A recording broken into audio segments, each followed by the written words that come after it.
Hello, and welcome back to Hitchcock at Home. It's no surprise here today. You clicked on the link today. We are making peanut butter noodles.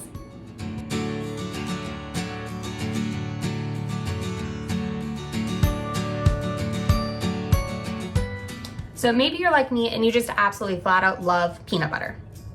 Or maybe you found yourself having accidentally panic purchased 6 containers of peanut butter and need to use it up.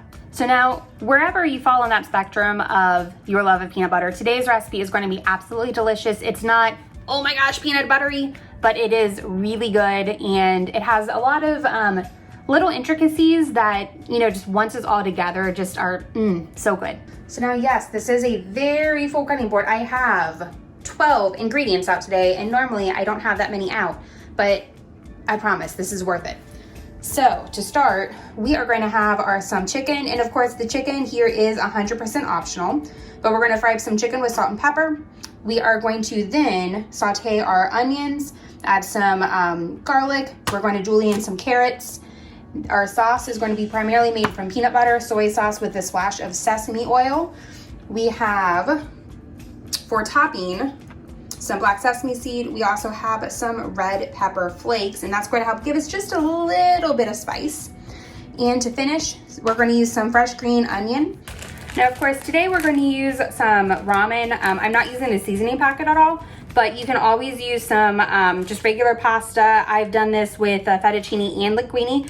Just kind of the longer, kind of wide noodle is going to help kind of hold all of the ingredients in with the sauce to the noodle. But I prefer the ramen noodles just because since they have that kind of like kinky curly texture, it's going to really grab all of the chunks of onion and the carrot, really hold it all together with the peanutty sauce and just make every bite really delicious. So now, of course, the very first thing we're going to do to get started is we need to prepare all of our ingredients. We're going to start with the onions first. So in my opinion, it doesn't matter if you use a white onion or if you use a yellow onion. I'm going to use both because I had this guy in the fridge already. And of course, first in is what you want to use first out.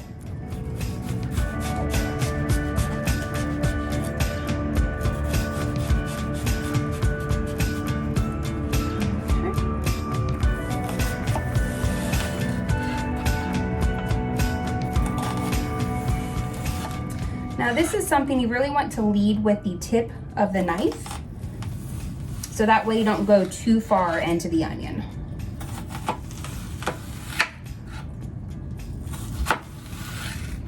Okay.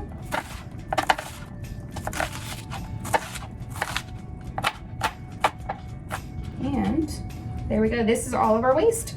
So now the chop we have is pretty fine. I'm not super into having everything be precise, but it is a general rule in cooking that you want your chop to be pretty similar in size, so that way everything cooks at very even speed. Now, of course, garlic is something that I love to prepare ahead of time, and you may have noticed in some of my other videos, I love using garlic, and my handy dandy garlic press is one of my favorite kitchen toys that I have. I recommend you should get one if you don't already have it. So we are going to start by taking off the end of the garlic. And then we're going to peel off the paper wrapper very carefully. So now sometimes you'll get some garlic with a few ugly spots. My opinion, it's still good to use. I just kind of chop it off. And I'm usually a little generous about it because as you can see now that I've chopped it off, there's still some perfectly good garlic here, and it's going to be delicious. There we go.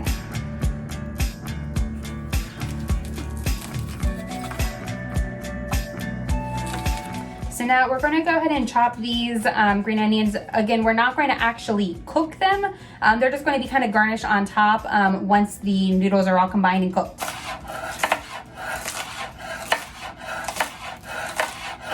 Now again, I'm not an opinion that you have to be super precise, but you can go all the way down pretty much until you get to the root. So now, knife technique, you want to actually grip the knife kind of up here towards the front. If you hold it too far back on the handle, you're not going to have quite as much control as you might want to have. So now you want to keep the knife moving the entire time that you're slicing the onions and everything. That's going to be how you get the nice clean separation of all the little pieces. Now another item we're going to prep here, and again I'm using a lot of small little prep bowls to keep everything organized on my table. We are just going to take our plain salted peanuts. We're going to give them kind of a rough chop, nothing fancy, and this is going to be another garnish on top of our noodles.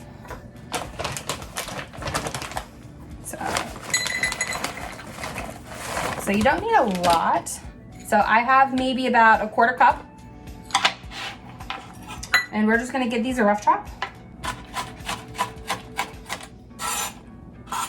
So now for chopping the peanuts, you notice I've got my hand on the front. This is going to keep the knife from having too much movement, because this ingredient, we just kind of want to get it all into pieces, and we don't want the knife to really move too far over the table. We just kind of want to control where the peanuts are by controlling where the knife is.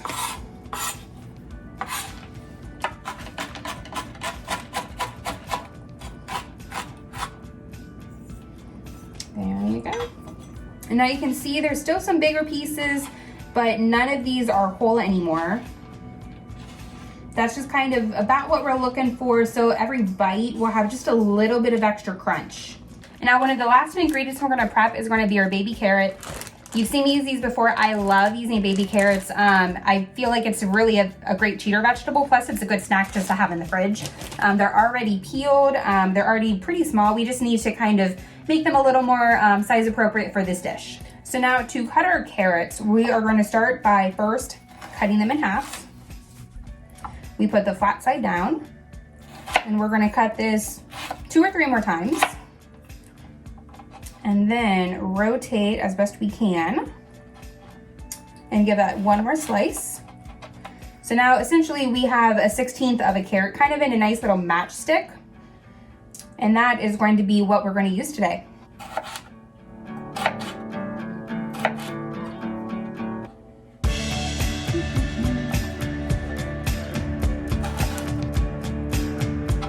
So of course, with this recipe, cutting the carrots this way is probably one of the more tedious, things that you could be doing.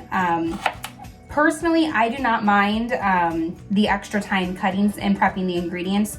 I know a lot of stores do sell carrots kind of already in that julienne shape, and it comes in a similar package, I believe, to the way the baby carrots are sold. Personally, I'd rather have the carrot be a little more functional for multiple recipes, because this is not the way I cut carrots every single time I'm making something. We have our nice little matchstick carrots here.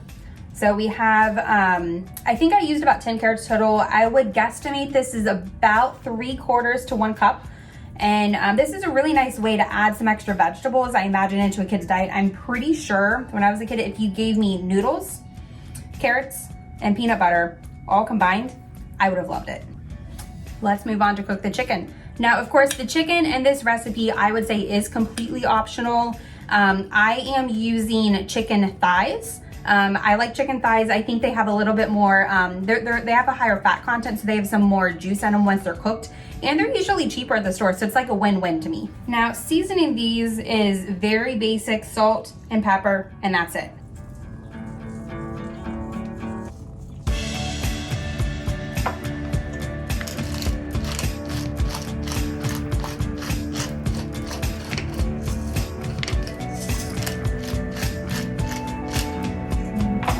Let's turn on the stove. So now I'm using just a touch of oil. Avocado oil is nice because it has a really high smoke point, so it's not going to burn on you. It also doesn't really have a lot of flavor, so it's not going to impart a flavor that you're not looking for in this particular dish.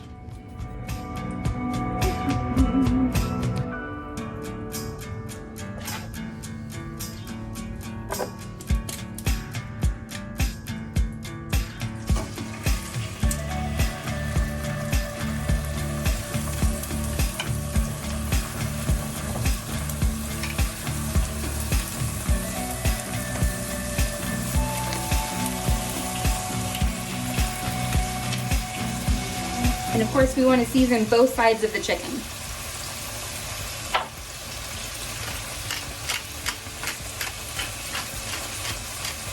Next, while our chicken is getting sauteed, I'm going to get this pot started so we can add some water and get our noodles going pretty soon.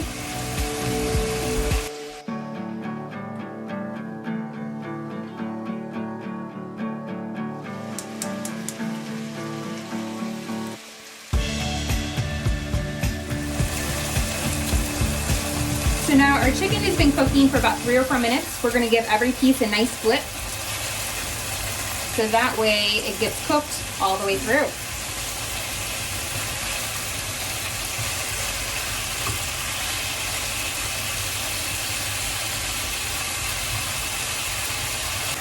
So now this is what we're looking for. We want some browning on both sides of our chicken. So now we do want our chicken to be fully cooked now. And it is important to do that. It is going to cool for a little bit, and we're going to incorporate it back in after we have the sauce and the noodles added together.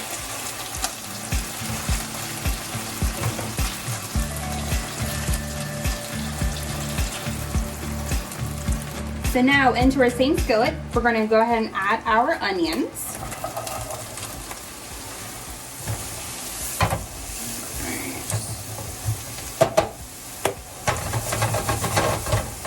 Now with our onions, we're really not trying to get a lot of color on them, but we do want them to cook through and be fully softened before we add anything else in. So I think our onions look pretty good right now. So they're becoming transparent, which means they're going to be a lot softer. They're no longer going to have that like raw bite that an onion has. So we're going to go ahead and add our garlic.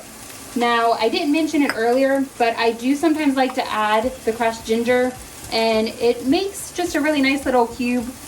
It comes kind of pre-crushed, I guess. And it's something that's nice to add. It's optional, but it does give a really nice little bit of an extra zing to the finished dish. So, our garlic and ginger, we don't really need to cook all that much before we go ahead and add in our carrots. And these won't really cook all that much either. So we're actually going to go ahead and turn the heat down to kind of a much slower temperature. Just kind of set it at low. And we're going to get our noodles started. Of course, our seasoning packets from the ramen, we're not using these today. We can toss them, or if you want, you can use it for another recipe.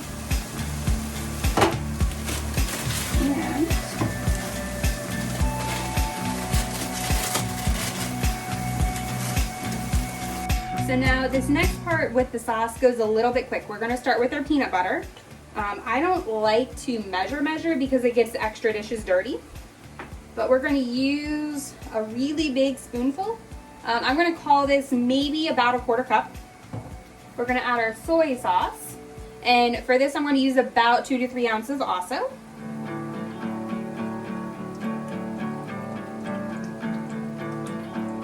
And the soy sauce is going to be our primary salt component for this dish. We're really not going to add any more salt than just what was already on the chicken.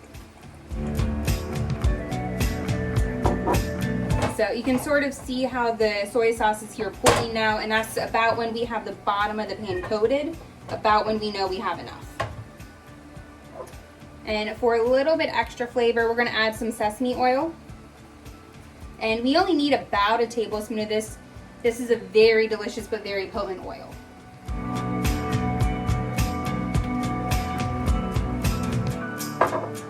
And red pepper. So now if you don't keep this in your kitchen, next time you order a takeout pizza, just have them give you a few packets. 1 packet of the little samples from the take-home pizza has about a tablespoon, and that's about what we're using today. So the way the red pepper flakes are going to kind of disperse their flavor into this is they're going to combine with some of the liquids, and it's going to kind of seep out a little bit, kind of like tea does, seep some of their flavor out. Now with our noodles boiling, we're going to take a little bit of this nice starchy water to see kind of how that's not like clear water anymore. And this is going to help us thin out the peanut butter. And we can add more if needed.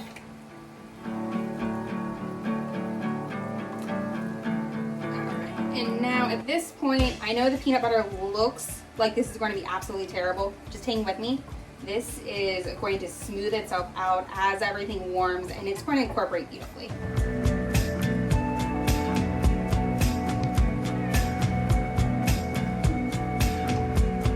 So now we've got the peanut butter and everything. It's really nice and well combined. This is going to be the point in time where you want to just kind of take a little sample and see if it feels like it needs something. You might want to add a little bit more peanut butter. If you need to dial back the sweetness from the peanut butter, maybe add a little bit more of the cooking liquid from the noodles, the starchiness. You can add a little bit more heat to it if you want. Add a little bit more soy sauce if you think it needs more salt. There's really a lot of things you could do to kind of change it based on how you want this to taste. So our noodles are cooked. Let's get these added.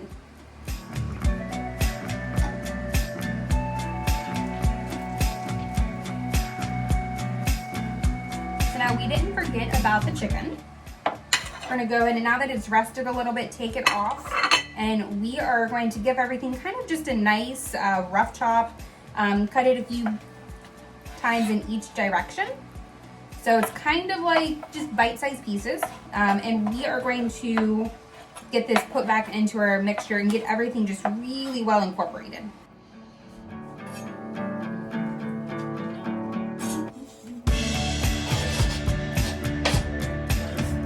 Of course, I still have the hot pasta liquid. If we start mixing and it's a little bit thick of a sauce, you can always add a little bit more, help thin it out. And our goal is we want every noodle to be coated with this nice peanut buttery goodness, and we want all the vegetables and the chicken to be kind of spread out as much and as evenly as we can get. How yummy does this look right now? Oh, I wish you could be here to smell it.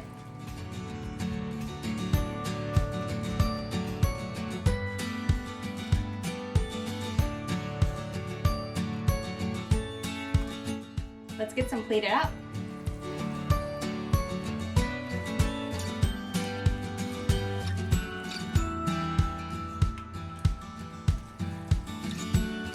So in my opinion, this makes about enough for 3 or 4 really good servings. And it's really easy. Even you can kind of meal prep and get this ready for lunch tomorrow. All right, so we have our pasta all dished up. We're gonna go ahead and top it with some green onions.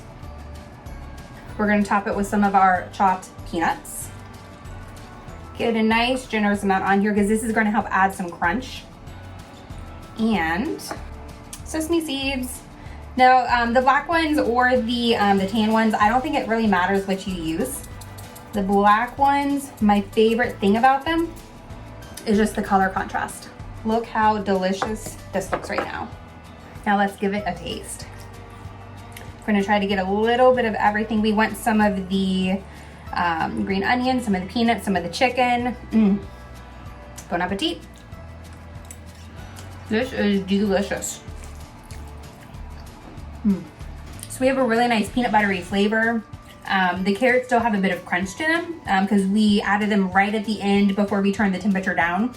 So we did the onions. The onions, because we use 3 types. We use the onions, the garlic, and the green onions. They really work to help kind of bring down the sweetness of the peanut butter. So you get still the nutty flavor, but you have kind of a lot of savory components too.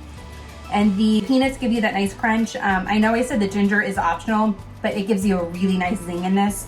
And the red pepper flakes, we didn't add a lot. Again, it was only about 1 tablespoon, or about the same amount you'd have in one of those packets you get at a takeout pizza joint. But it really, you have just kind of in the back of your throat, just kind of a nice little spice there. It's not what I would call a spicy dish, but it's maybe 5 or 6-year-old that's not used to eating something with a little bit of a kick to it, probably wouldn't like it. But it's really good. And of course that you could always leave out and add in for you later. Oh, this is so good. I'm going to have to sign off because I want to eat dinner. But I really hope you enjoy this recipe. Please like, share, subscribe, and check out these other videos. Bye.